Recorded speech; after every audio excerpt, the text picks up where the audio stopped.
ফের বড়সড় ট্রেন দুর্ঘটনা, লাইনচ্যুত হলো অসমগামী কামাখ্যা এক্সপ্রেস। কামাখ্যা 11টি কামরা লাইনচ্যুত হয়েছে বলে খবর পাওয়া যাচ্ছে।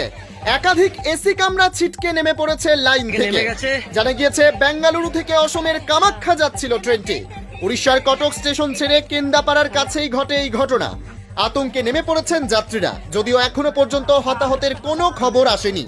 জানা গিয়েছে কটকের দিঘি ক্যানেলের কাছে মাঙ্গুলিতে আচমকায় ট্রেন লাইনচ্যুত হয়ে যায়। শেষ আপডেট অনুযায়ী বিগত 1 ঘন্টা ধরে ওই রুটে ট্রেন চলাচল বন্ধ। ঘন্টা খানিকের মধ্যেও কোনো উদ্ধারকারী ট্রেন এসে পৌঁছায়নি বলেই খবর। রেল লাইনের ধারেই অপেক্ষা করছেন ট্রেনের যাত্রীরা। কি কারণে দুর্ঘটনা ঘটলো তা এখনো জানা যায়নি।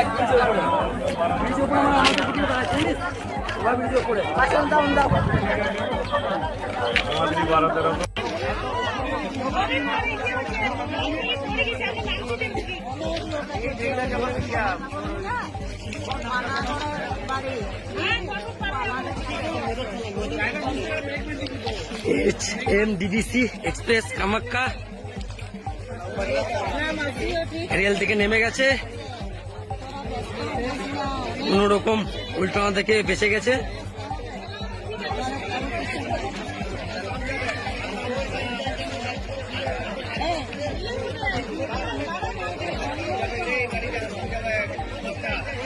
কি মানুষ ওই বুগির মধ্যে আবার চাপছে।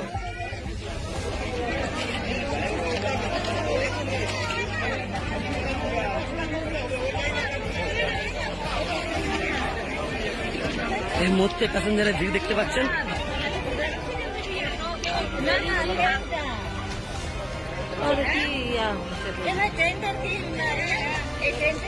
কামাখ্যা কামাখ্যা এক্সপ্রেস।